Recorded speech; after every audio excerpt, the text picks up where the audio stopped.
please write it down, and maybe in the chat box also you can note it down, and after she's done, then she will answer the questions. Welcome, doctor.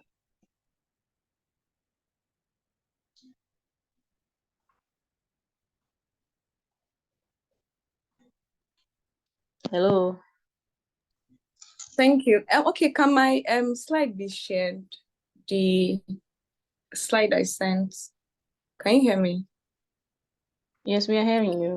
You can share your screen. Yes, we can. Let me try sharing the screen from my end.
Hello, Dr. Chidera.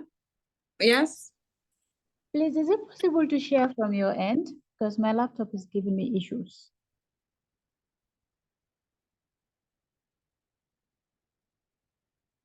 If not, let me try getting one of my colleagues to quickly share the slide, please.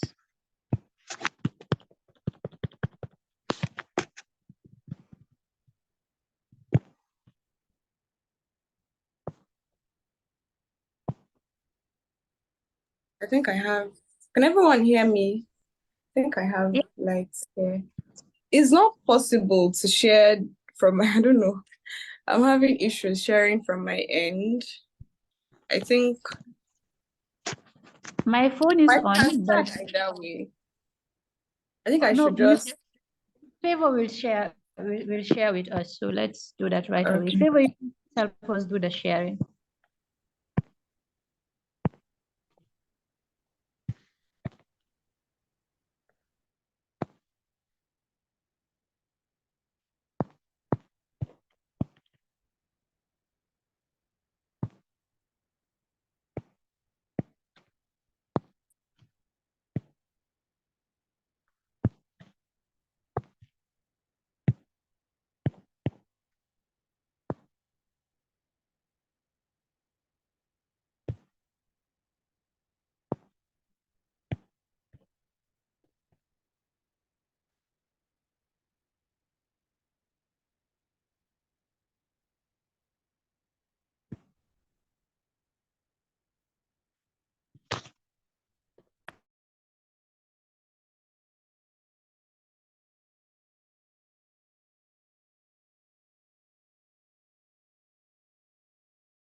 I have shared the file in the chat room. I don't know whether you have seen it. Hello. I think Febo is trying to share her screen too. Okay, I've seen the slide. Thank you. Okay. Okay, so how do I do this?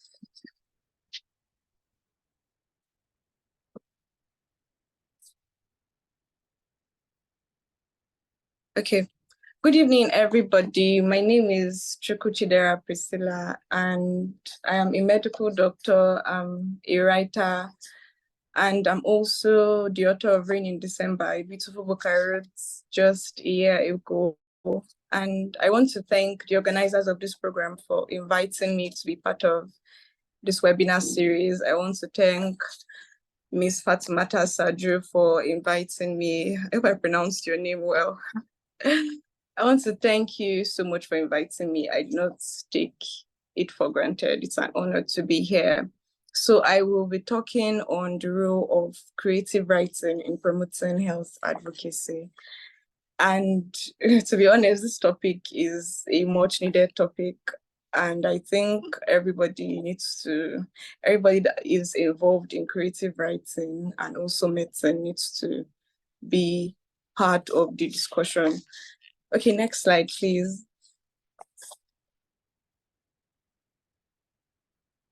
Okay, so I'll be working with this outline, introduction, gifted hands, the blind man and the elephant, dangers of a single story, the joys of doctorhood, the purple patients, things are coming together.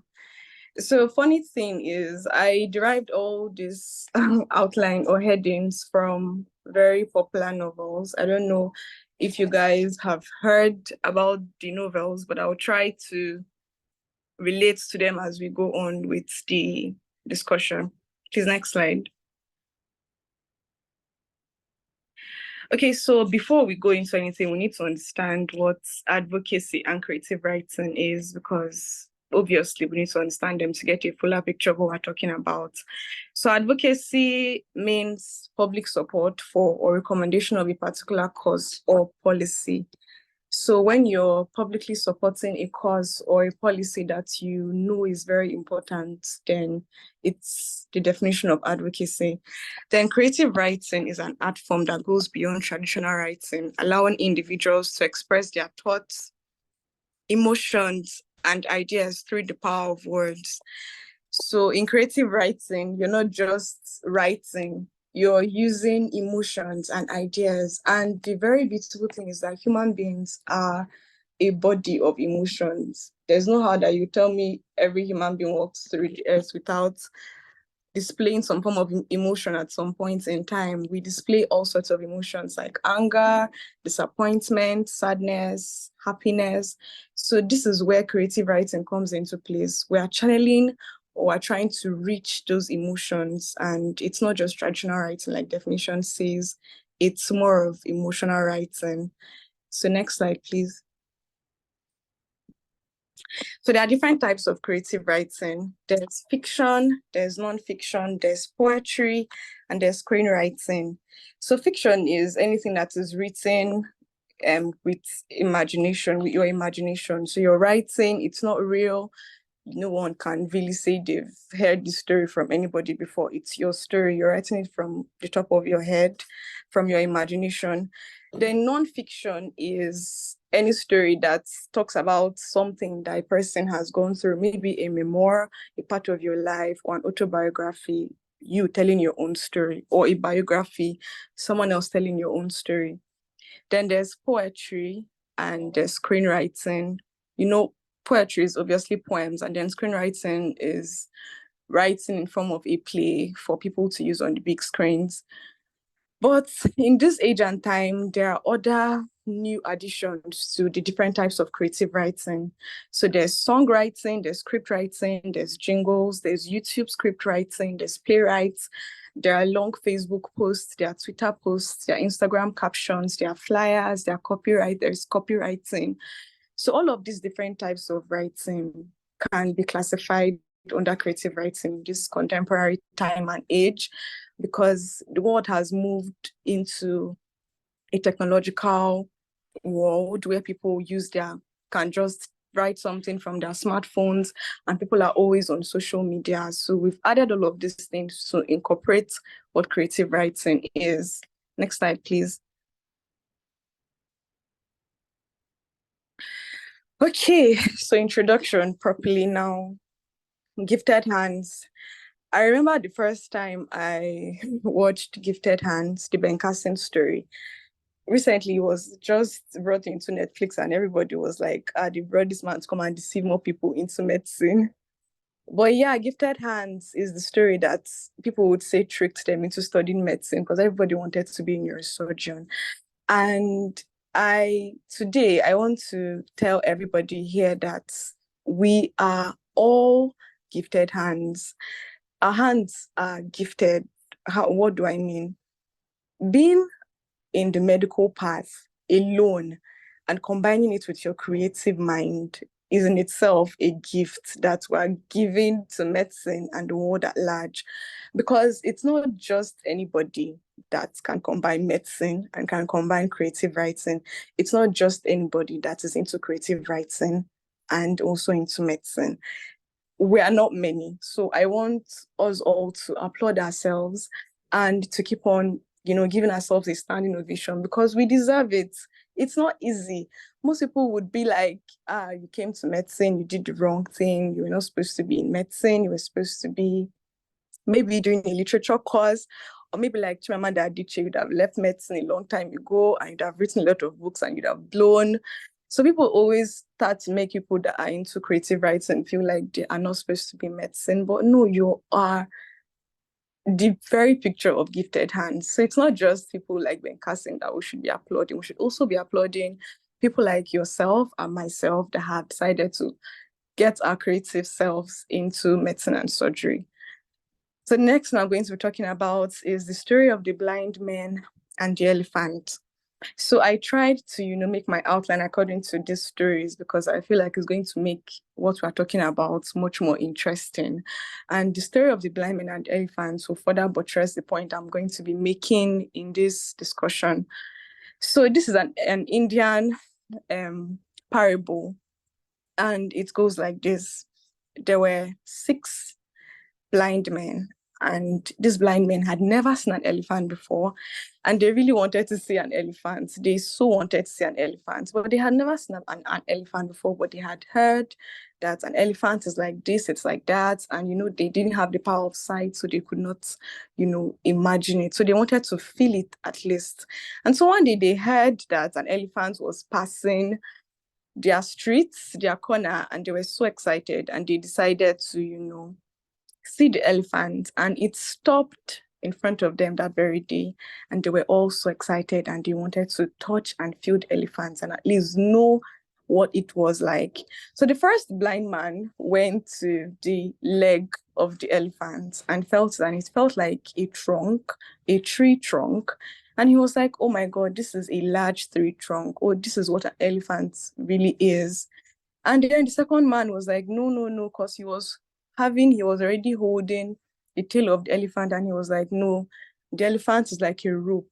It's so long and it's just slim. It's exactly the way a rope is. The third blind man said, no, this is not just how an elephant is. All of you are wrong, because he was holding the tusk of the elephant, and he said, no, this elephant is like a spear, a very sharp spear. And the other blind man, I forget the counts now, but the fourth or the fifth blind man now was holding the trunk, and he said, no, this elephant is like a long snake. And then the taller blind man, which is the last one, was close to the ear, and he said, no, this elephant is like a huge hand fan. And the elephants walked past the way, and they kept on arguing amongst themselves and wondering, what was the exact definition, or what was the exact description of an elephant. And this story just goes on to say that everybody have their own perception of what the real story is. which may not even be the real story at all. People have their subjective experience about what a particular story is, what a particular reality is. And they don't even care what the original meaning is. They just stick to their subjective experience. And at the end, they end up saying the wrong things about what something is supposed to be about. So this brings me to the dangers of a single story. I just entered SS1 when I was 14 years. I think this is like, how many years back? 5 years back or so? No, 10 years back or so. So I just entered SS1 and I met this copper. We called him Copper Taiwo, because in Nigeria, you have to do a 1-year compulsory NYSC program.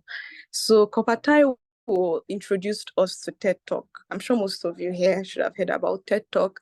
TED Talk is this motivational-ish corporation that deals with, talking about stories across the world.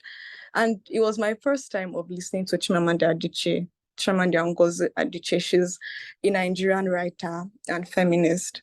So I remember she was in the TED Talk and she gave this amazing speech on the dangers of a single story. And what she was trying to talk about was that everybody have this perception, this subjective reality, and they don't even want to know the ideal real story of what it is. I remember in that talk, she said that everybody, every white man, everybody abroad feels Africa is one place. They don't even want to agree that Africa is a continent with different countries that has different states and different cultures and tribes. They didn't even want to agree. All they wanted to know, or all they chose to agree on, was that Africa was just one. Everybody in Africa they didn't even know what smartphones were. We eat grass. We are always under the scorching sun. They just had this one perception about what Africa was, and they didn't even want to know the reality of what Africa is. So she was trying to point out the fact that the dangers of a single story is that it makes you not to understand the reality of what a particular thing is. So all of these stories I'm trying to talk about is summarized in one word: awareness. As medical doctors and as creative writers, or if you're into creative writing, it's very important to know that most people, in fact, so many people do not understand the health consequences of what they do to their bodies. They have different ideas about what they feel health is, what they feel different medical procedures are. And it is the job of doctors to tell them. And we cannot relate to human emotion if we don't bring creative writing into medicine. For instance, I've heard a lot, even as I began to, because recently I finished my MBBS. I bagged my MBBS degree last year, August. So after I bagged my MBBS degree, I started practicing in October, doing my housemanship program, and I've been practicing till now.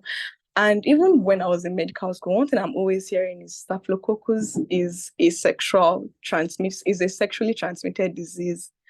This is one misconception that I do not even understand. And the very funny thing is, it's in movies. You would see African movies when you talk about you have staphylococcus aureus because you slept with a man. And believe me, I'm sure most of us that have gone through pathology know that Staphylococcus aureus is not a sexually transmitted disease. It is not. But this misconception has gone so far and wide. Just the other day, I was clerking a patient in our gynecology clinic.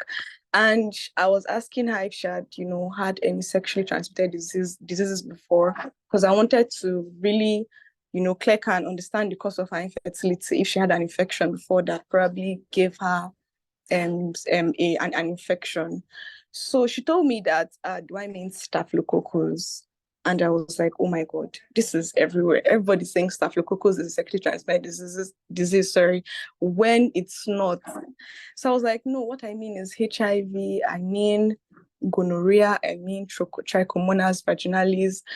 And I was trying to really make her understand that staph was not. I was trying to tell her, because if I tell her that is one person I'm reading of the misconception that staphylococcus is an STD. So the major summary of everything I'm going to be talking about today is awareness. Awareness is so important in the medical field because it's going to help us prevent communicable diseases and even so many other kinds of diseases that can be prevented but are not currently being prevented. Please, next slide.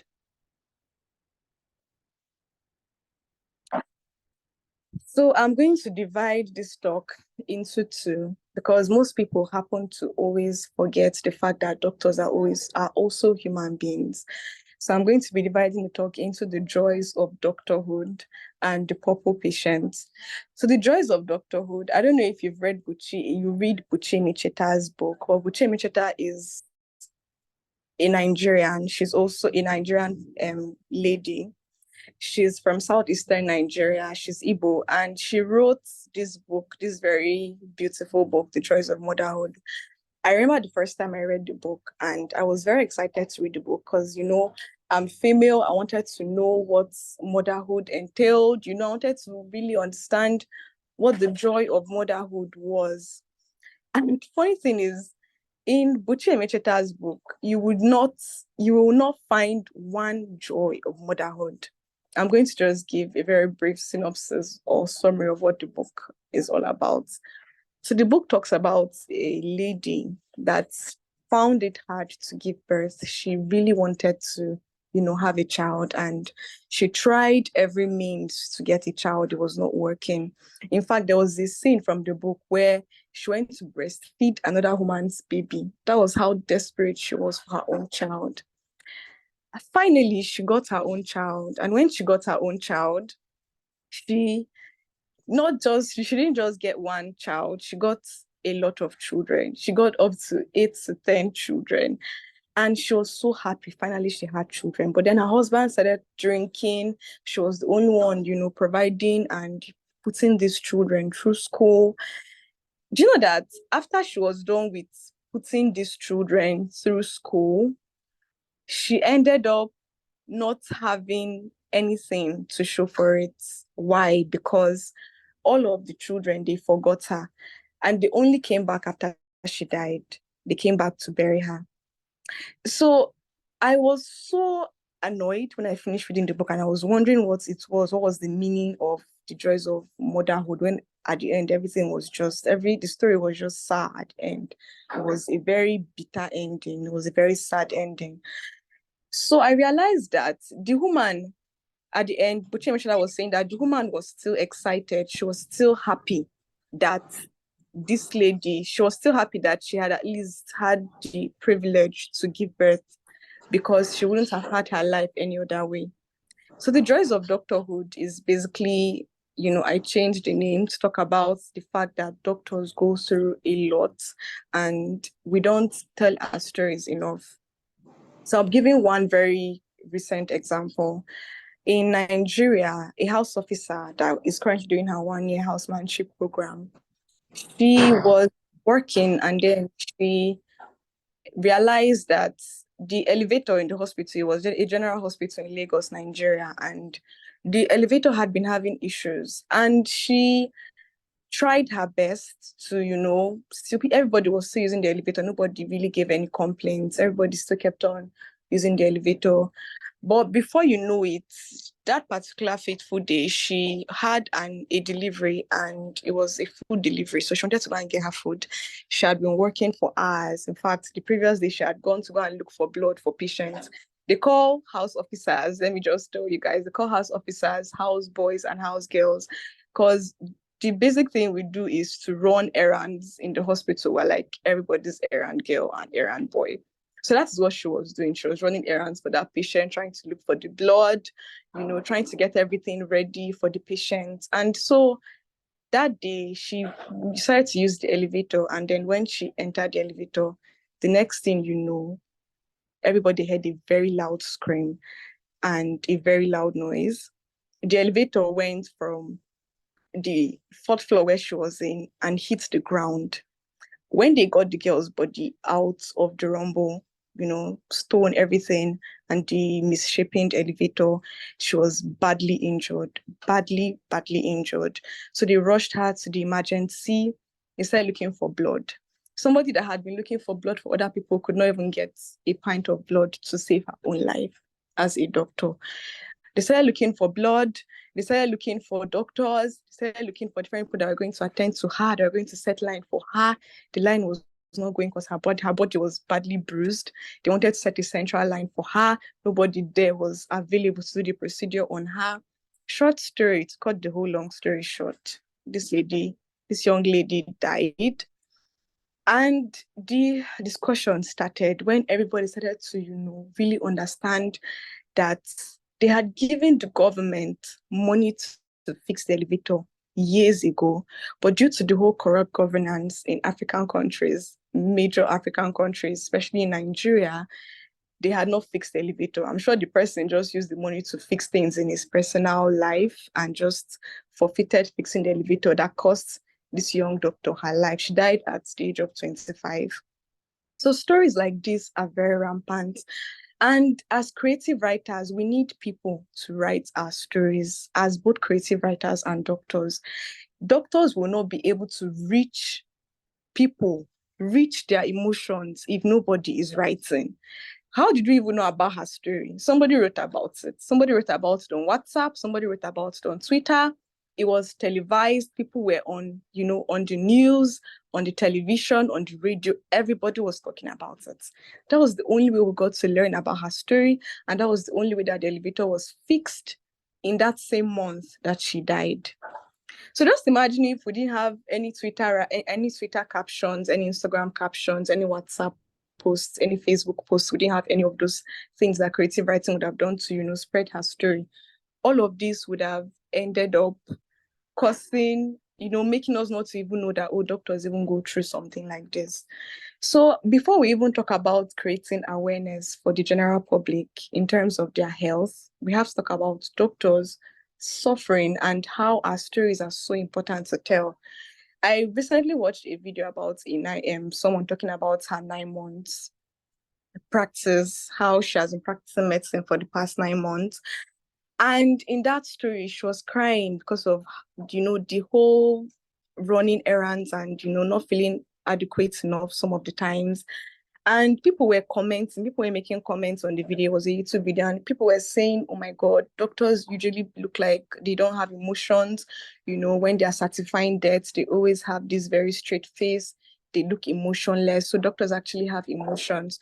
So just imagine this young lady did not use the YouTube to post her video and talk about her 9 months practice so far. Nobody would know doctors have emotions. Everybody will feel doctors do not have emotions. Doctors are straight-faced people. Doctors feel happy when people die. They don't want to shed a tear.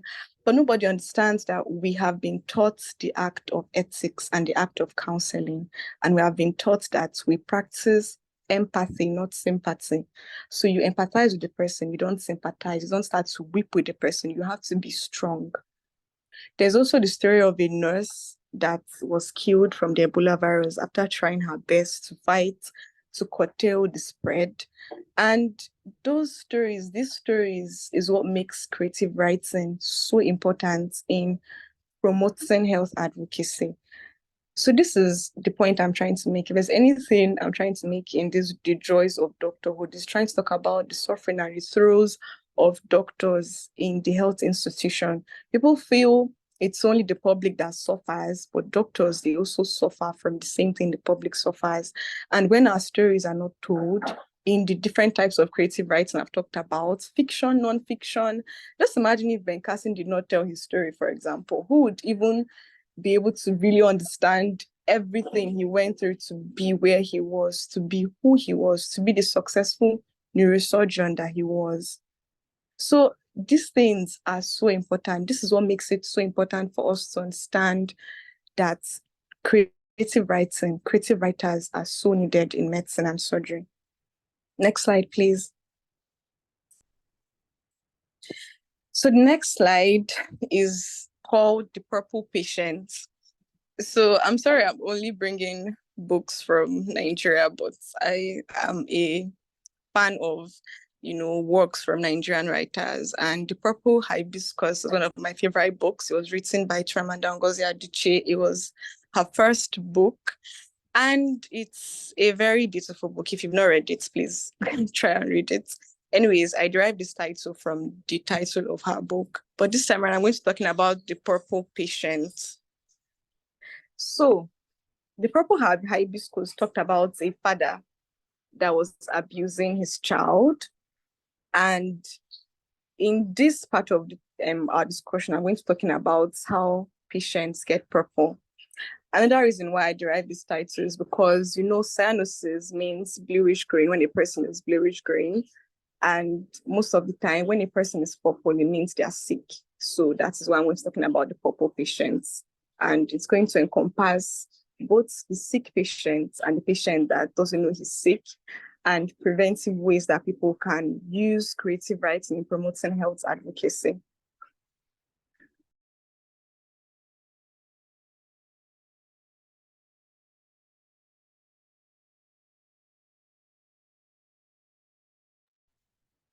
Okay, so the first one is breaking bad news. So like I said earlier on, doctors are responsible for breaking bad news. I think that is why patients hate us so much, because they normally push it to doctors. I remember the first time that I broke bad news, I thought that they were going to, just beat me. In fact, the patient relative was far from me. I just kept a very safe distance because this was his wife that had just given birth and she died of eclampsia. And I did not know how I was going to tell him that the wife is dead, but the child was alive. So I just kept a very safe distance because, guys, I do not want them to beat me up. I just came to be a doctor. I did not come, to receive beating. So I kept a safe distance and I told the patient relative, I told the husband, I said, please, because, they normally teach us how to break bad news. They tell us that we should keep the patient in a very free area. We should ask the patient if he needs somebody to be with him. Keep the patient in an area where people are not really clustered around, and then tell the patient there's mnemonics for telling the patient. So I told him that his wife was dead after all the, going round and round. And the man was, I had never seen a man shed tears, like really shed tears because of a death before death of his wife. People normally shed tears for death of their children, but I had not seen the death of, okay, that aside anyways. So he just started crying, screaming and saying that why did God forsake him, that how would he take care of the remaining children, and why did his wife just have to leave him this way? So I felt very sad. I think it was my first time. So I went to another side and I cried to my satisfaction. But the point I'm trying to make from this is just imagine if we had a creative way of breaking bad news to patients. I have not seen a very creative way of doing that. Like every time they tell us, okay, this is the mnemonic, this is how you have to break. But just imagine if you have to do it in a more, in a much better way, that patients don't start to spread rumors and start to tell everybody that, oh, doctors are emotionless people, because that is the talk going around actually. So just imagine if we had creative ways, like maybe posters or postcards, or really trying to make it very creative, trying to make it very important so that they would feel, oh, you really understand how much you care. They really, so that they would know that you really know how much they care about this person and how much you miss this person. So that is the first way that, creative writing can come into place in terms of script writing, maybe even make a movie, something, just make a creative way of breaking bad news to patients so that we would reduce the incidence of doctors being beaten. There's so much talk of doctors being beaten or abused by patients' relatives when they hear that their loved ones are dead. In fact, recently there was one that happened. The patient's relatives went to go and bring the police, went to go and bring thugs to come and beat the doctors up. Like, these things happen, and if we don't start to look for creative ways to break bad news, especially in African countries where people's emotions are not even, they are always off the roof. If they're angry, the anger is not normal. If they are sad, the sadness is not normal. Then creative writing just has to work out in this aspect. Another thing is counseling for surgical or medical procedures. Just imagine if we have better ways of counseling people for surgical or medical procedures. When we talk to them, make them understand how important this medical or surgical procedure is, especially women that feel, oh, I don't want CS, I want to live out like the Hebrew women. Because in Africa, we are religious people. So some people, they don't even want you to operate on them to bring out a baby. It's something that they have planned since they became pregnant, that are going to give birth through the normal way. And then you're now telling them that they are going to give birth through a surgical procedure or something. The patient is not even going to be welcoming, will not welcome the idea. Their relatives will not even agree. So if we can find, for instance, make a video, play the video, do a very beautiful script writing, and then play the video and show them how other women have done the procedures and the complications that may arise from them giving birth the normal way. So when we do all of this through creative ways, it makes it easier for us to counsel people for surgical or medical procedures. Another way is prevention of antibiotics abuse. This is one place where we need awareness, because people abuse antibiotics a lot. You would give somebody a drug prescription for 3 days, they'll take it for 1 day. Immediately they get better, they'll just dump the drugs. We need to make things like radio jingles. We need to make programs, advertisements on the television. We need to, create awareness, more awareness for people. So I don't know that the more they abuse antibiotics, the less the antibiotics works for that particular illness they're trying to treat. Another thing is correct narratives for sickle cell anemia and albinism and hypertension.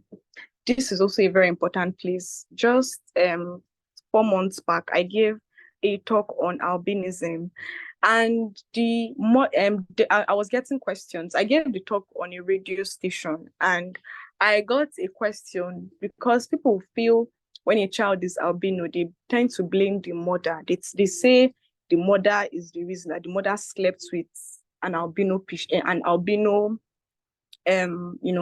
male person. And this is false, because people think, oh, somebody that is black marrying somebody that is black, and then their child is not even fair. The child is white, and everybody's confused what's going on. This woman has slept with another man. So people have very, very wide different misconceptions about what these illnesses is. Even sickle cell anemia, people see children that have sickle cell anemia, and then they start treating for malaria. They don't know that this particular person actually has a chronic illness that will keep on happening. And there are ways of, preventing it by preventing people that marry AS and AS, the genotypes. So we need correct narratives. And, we are doing the much we can as doctors, especially WHO, UNICEF, everybody's doing the much they can.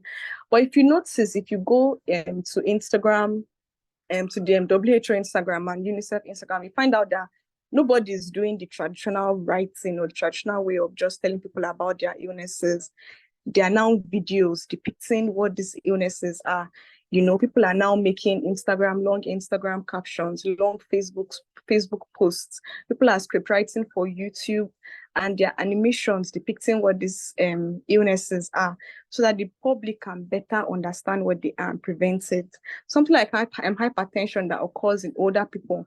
You tell somebody that the person has high BP, and the person will tell you it's a lie. It's your father that has high BP. They'll just feel like, I'm not seeing any signs and symptoms. So why will you tell me my BP is high? Like, I'm not seeing anything. I know hypertension is something that there's no symptoms, but when the symptoms start happening, when the complications start arising, it does not come in a funny way. It comes in a way that it will just hit you, take your eyesight, take your kidney, just take a particular vital organ that you're using. So people need to understand the correct narratives for this thing. So that when you tell somebody, oh, you have high BP, they will not start to think, oh, it's not high BP or it's something like that. They will not start to, they will be more aware of what these illnesses are. Another thing is it gives patients a voice in their care. Just imagine if a patient has read long Instagram caption posts, has watched videos on Instagram, has listened to talks on the radio station about what these different illnesses are. And then they discover that, oh, they now start to have hypertension or diabetes. They have a voice in their care. They're even the ones telling you, oh, doctor, how can I even test my sugar? Oh, doctor, how can I? They have a very wider, bigger picture, a fuller picture of what these illnesses are, and they partake in their care. You don't have to start forcing them every time to take their drugs because they know that they have to take their drugs. Health monitoring after treatments, things like checking your BP, checking your sugar, all those things. You don't need to remind patients when you've created creative ways of making them remember, when you've maybe drawn posters. I remember when I was doing my cardiology postings, rotations during my housemanship program, I had to tell a patient or remind the patient how to take their amlodipine for controlling their BP by giving the person a diagram. I had to draw a diagram and describe, oh, you take this 2 in the morning, take this 2 in the night. So these are ways, creative ways, because if you just write with your handwriting, maybe you have a very terrible handwriting, and then you just write in a paper and give them, the patient goes home and doesn't even take the drugs. But when you use creative ways to write these medications, the patient is happier, the patient gets to, take their drugs, and they really understand what you're giving them. Another thing is pain management and hospice. Hospice care is when you're treating somebody that has a very bad prognosis, something like liver carcinomas or other cancers like ovarian cancer. So when you're trying to manage the person's pain, or you're trying to do hospice care, that's end of life management. There are creative ways. You can do video calls with the person's relatives, show the person that the person is loved before he goes, that sort of thing. So you have to create creative ways of, allowing the person to enjoy their final moments before they die.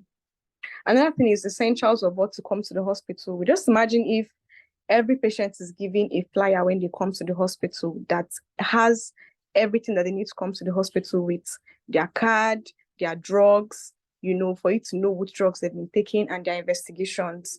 It's going to help the doctor, because the doctor doesn't have to explain every time the patient comes. The patient already has the flyer to go with. So there's no long talk. Everything is just understandable. Then I've talked about the obscene procedures and litigation. So these are various ways that we can help the patient.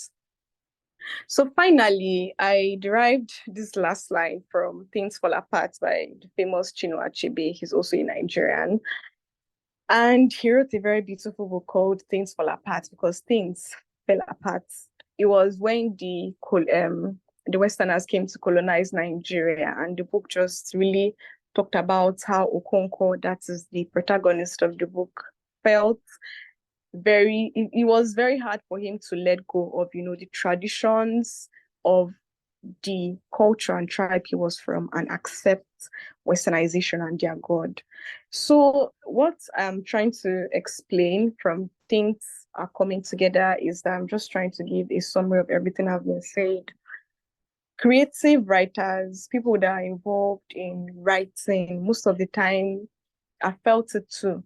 We always go back in time and wish we can change things. We want to, do better things. I recently discovered that Chinua Achebe was already on his way practicing medicine. And then he realized that that was not the path he wanted to, go. And he stepped back and decided to read English. Chimamanda Adichie, the same thing. There's so many people with those kind of stories. But I remember that was the first time Fatu, the chairperson of FAMSA-SCOPUB, that invited me. I remember that was the first time she posted my status, because I was reading his other book, There Was a Country, which talked about the Biafran war that happened in Nigeria. And I was so intrigued by the fact that, he was able to, give us so much books, so many books. He was able to give us a lot of written articles before he left. And I was just wondering what would have been different if he had finally practiced medicine.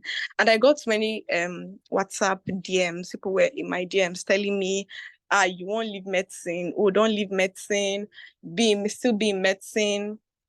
And the truth of the matter is, if you're well on your way in your medical journey, You cannot start to go back now. You might as well just finish it. Don't do it half and half. Have it in your mind that medicine is a very beautiful avenue that you can still combine your creative side. There are so many ways of combining your creative side with medicine, and you can, put both of them together. At that point, I didn't know how to tell them that, I'm well on my way. I'm already practicing medicine. So why will I now start to, even if I leave, it might mean, I want to retire early. But I want to leave, a message with you guys today that medicine is a beautiful cause, but if you're already there, then just go with it, go along with the ride, but still try to bring up your creative side, because you're different than the average medical student. You're not the person that, is always going to be just medicine. You're two sides of a coin. So you have to just blend with it. You have to know that this is what it is, and then you have to push through. I remember the first time I started combining my time with writing my book. I started writing my book 4 years ago when I was in third year, and I remember how I had to combine it with my medical exams, and I finally published the book after I finished. And I realized that if you set your mind to it, you can do anything you want to do. You can combine both of them. And if you're still not satisfied with just being in medicine, you can retire early. But there is enough work in medicine. There is enough work for creative writers in medicine. Right now, there's medical writing. Right now, there's people like Aproko Doctor inspiring a lot of people to also use their Instagram platforms to make people more aware of illnesses that are so common and can be prevented, but are not being prevented. There's public health, a branch of community medicine that you can go into and do all of those things that you want to do with your creative side.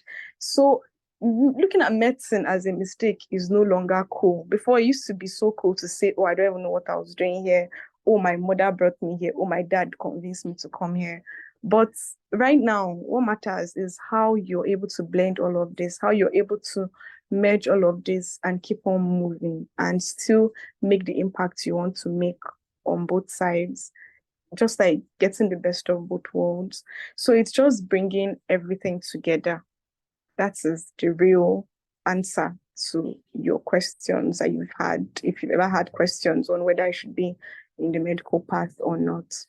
I think I'm going to end here. Thank you so much for listening to me. So I'm going to end here.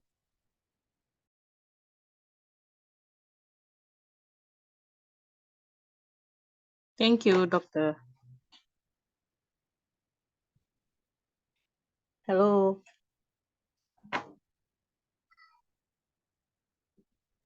Hello, we can hear you. Yes, I can hear you. I can hear you.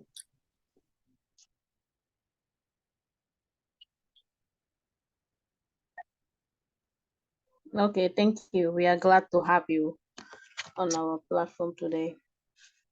Do anyone have questions? Because I think we'll be sharing the attendance now in the chat box. So do anyone have a question for Doctor?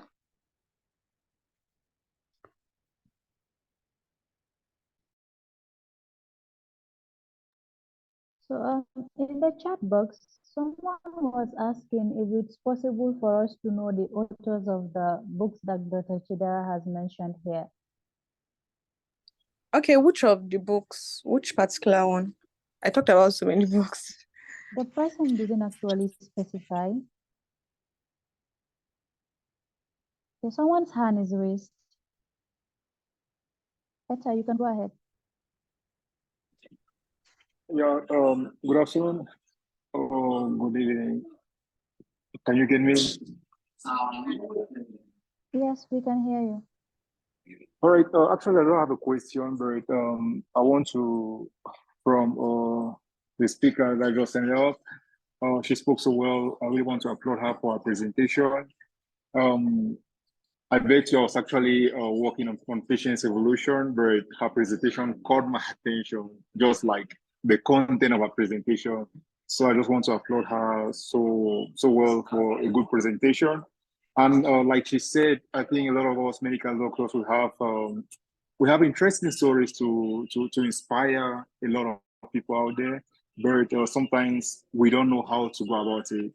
And I think her presentation has or is teaching a lot of us that a lot of experiences which we've gone through, we can use it to inspire a lot of people, not only our fellow colleagues, medical doctors, but inspire a lot of patients or other people outside there. Thank you. Thank you.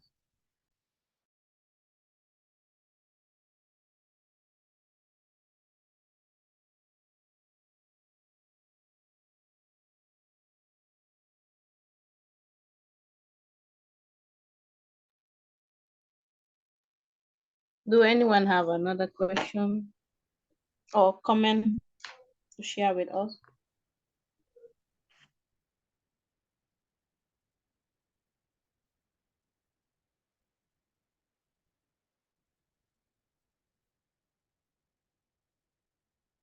So Fatma, maybe you can check the chat box. I'm seeing someone saying probably the joys of motherhood, which is authored by Buchi Emeketa, I guess.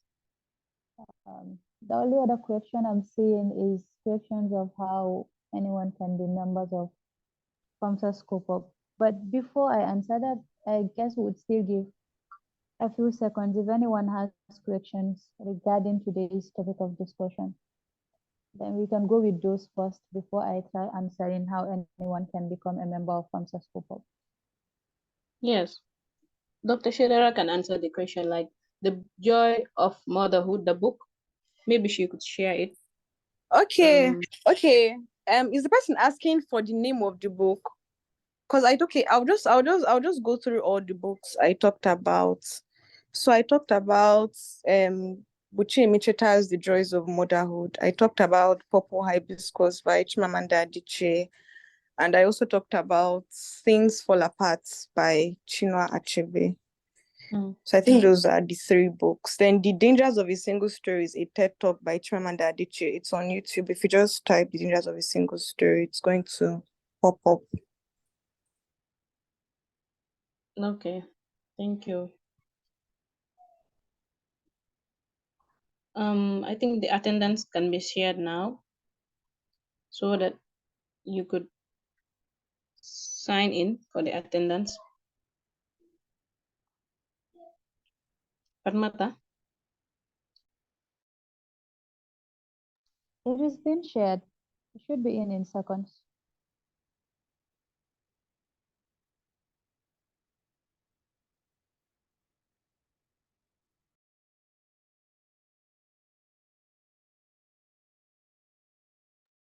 Okay, the attendance is shared. Yeah, so we all can try and fill the attendance. So to answer the question of the person asking how anyone can become a member of FAMSA-SCOPUB, so basically it's not like you necessarily have to apply as an individual to be part of FAMSA-SCOPUB. So FAMSA actually deals with medical student associations. And if your medical student association is part of FAMSA, at the beginning of the tenure, calls are actually open for officers for different standing committees. So all that is needed is an officer from your medical student association to serve as a local officer for FAMSA-SCOPUB. So that way the standing committee becomes active in your MSA and you all can become members through that, through the activeness of the standing committee in your university. That's basically just it. It doesn't need you to send in personal applications or anything. As long as your medical school is under FAMSA and there is scope of operational in your institution, that's all that it takes. I hope that answers your question.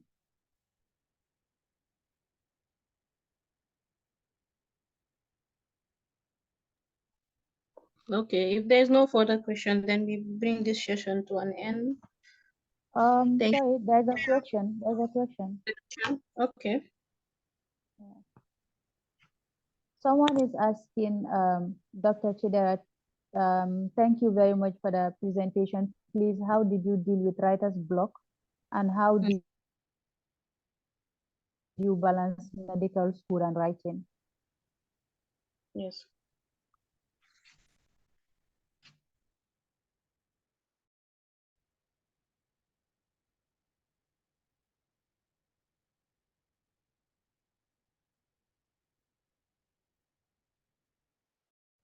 Do we still have Dr. Chidera with us?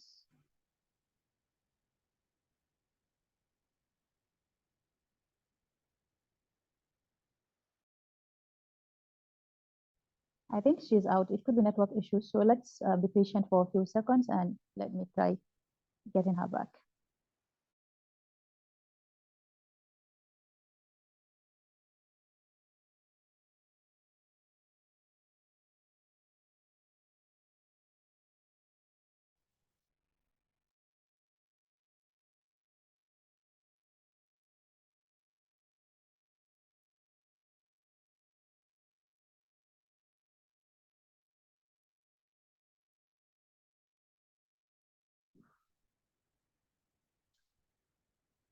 Meanwhile, please don't forget to fill the attendance form. Thank you.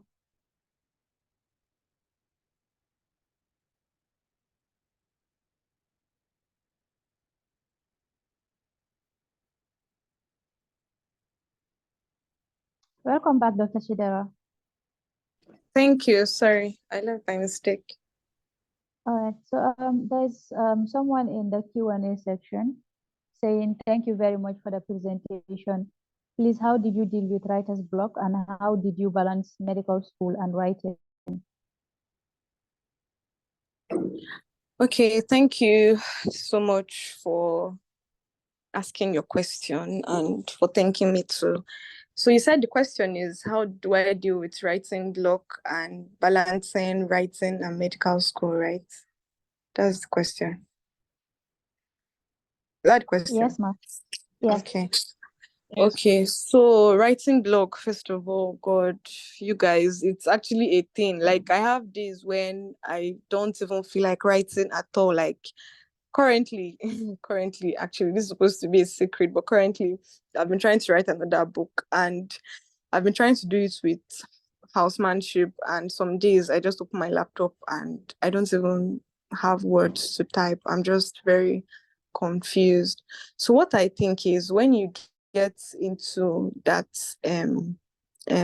that space of not having anything to write and not being able to get words out, try and do this creative rush thing. That's what I do. So what I mean by the creative rush thing is, I maximize moments when I finally get something to write. For instance, I might be in a very big occasion and all of a sudden just seeing what people around me just gives me this story idea. I immediately bring out my phone, open my WPS or my doc, Google Doc, and or my notepad on my phone, and then I just start typing. As I'm typing, my mind, I'm not even there again. I'm not even in the wedding or wherever I went to. I'm writing everything. Going with the creative rush. I'm writing till I'm tired of writing. And then I can now come back and join them with the festivities. It happens to me also maybe when I'm in a bus, when I'm going somewhere, or I'm just, going to any place at all. And then suddenly, as I'm passing, as the bus is going, I just see something and I just get very inspired at that moment. And then I just give into it. Like, I start to write almost immediately.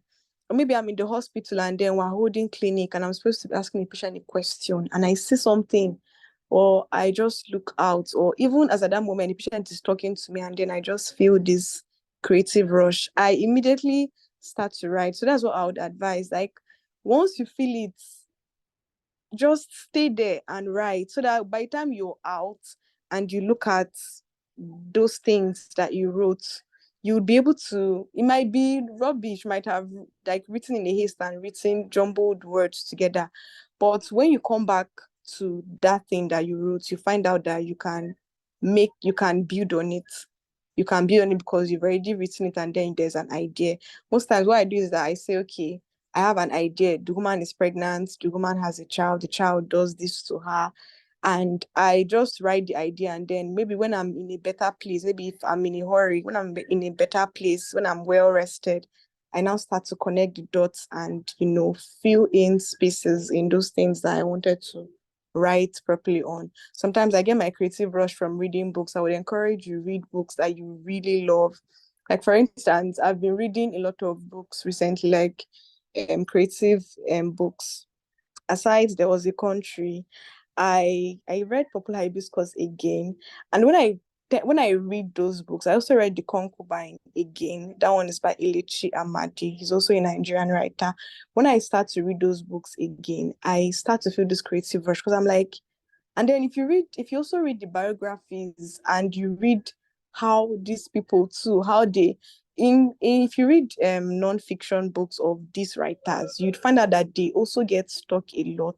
And as you read, you just get inspired to want to, get off that creative block or that writer's block, because you see that they have done it. They have written a lot of books despite the fact that they had writer's block and they were able to do it. So you just feel, oh, I can't too. So you read more books, give into your creative rush, just open your mind to the world of writing. And I know it might be hard, but to whom much is given, much is expected. And that is where I would come into the medical writing, combining writing, and medicine and surgery. Your life is not like the ordinary person's life. Like when I started this talk, I talked about the fact that we are gifted hands in itself. You're now living two lives in one. So you're not like the ordinary student that has more time. Your time is much more limited. So you have to look for a way to, when people are asleep at night, you have to get up and tell yourself that this writing, I'm going to perfect it. If it means attending, getting Coursera certificates for proofreading and editing and copywriting, if it means staying up and attending webinars, if it means staying up and attending Zoom meetings, or, just reading books, just staying up and putting much information into you, because a good writer is the writer that has enough information. You're not a good writer if you do not have much. There's a lot of things happening in the world, and you cannot write if you don't know exactly what is going on, or if you don't know what is happening around you, and if you don't hone the skills of writing. Because there was, I'm sorry I'm talking too much, but recently I was watching a video by Ed Sheeran, and Ed Sheeran has written so many beautiful songs that everybody sings to. But he was telling the person interviewing him that he had a very bad voice. He was playing rubbish. He didn't even know what he was doing, but he practiced over and over again. And the point he was trying to make is talent is not, when people are like, oh, you're very creative, oh, you're very talented, nobody has seen your worst work. If you read non-fiction or autobiographies or just memoirs from your favorite writers, they will tell you that they started with writing rubbish, like things that didn't make sense, but slowly they began to hone their skills, they began to read, they began to open their mind into the world of writing, and it just started to make sense from there on. So just to combine medicine and writing, you have to spend less time. You have to really know how to combine and work on your time. If you're doing things, you have to be really time conscious. You have to prioritize what you're doing. You have to know how to combine it with medical school. For instance, when people are reading and you know that, oh, you spent the previous night writing, oh, this that I have to read more. Not that people that have read the previous night, you're now joining them to gist the next day, and your exam is already coming, and you've just been writing and you've not even read anything. So you have to just know how to combine the both of them, because to whom much is given, much is expected. You are not like the normal person. You have to put in more effort because you know where you're going, you know what you want to be, you know that you want to put in the work, and you want to have your articles out there for the world to see. I know that this person was able to do both of them and, get the best of both worlds. So that is what I would advise in, combining both medicine and writing.